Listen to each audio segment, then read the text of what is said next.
Hi friends, আজ তোমাদের সঙ্গে আমি শেয়ার করলাম একটা অন্যরকম রেসিপি। এই রেসিপিটা আশা করি তোমাদের সবারকার ভালো লাগবে।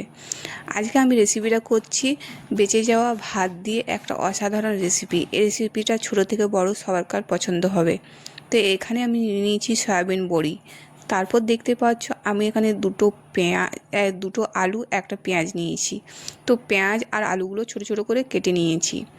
আমি ঠিক যেভাবে কেটেছি তোমরাও কেটে নেবে।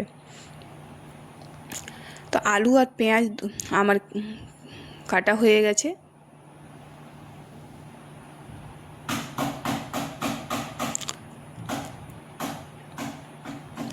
তো আমি আলু আর পেঁয়াজ এখানে কেটে নিয়েছি, দেখতেই পাচ্ছ। তার সঙ্গে আমি নিয়ে নিয়েছি লঙ্কা আর টমেটো, এগুলোও আমি ছোট ছোট করে কেটে নিচ্ছি।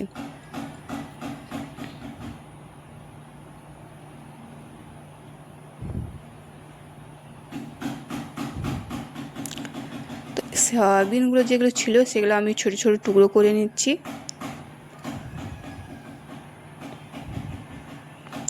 এই রেসিপিটা একবার বাড়িতে ট্রাই করতে পারো, খেতে কিন্তু অসাধারণ লাগে।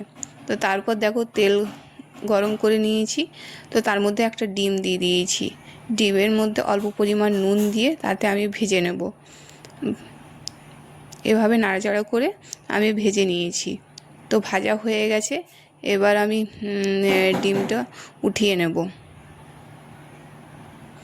তো ওই কড়াইয়ের মধ্যে আমি অল্প পরিমাণ তেল দিয়ে দেবো।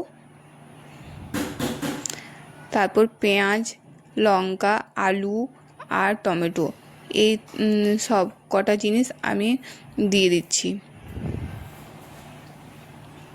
তো অল্প পরিমাণ নুন দিয়েছি যাতে জলদি ভাজানো হয়ে যায় আর সেদ্ধও জলদি হয়।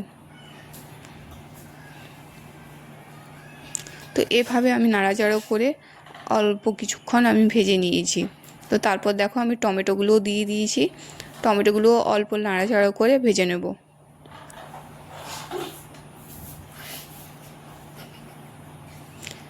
তো ভাজা হয়ে গেছে, তারপর আমি দিয়ে দেবো সয়াবিন বড়ি।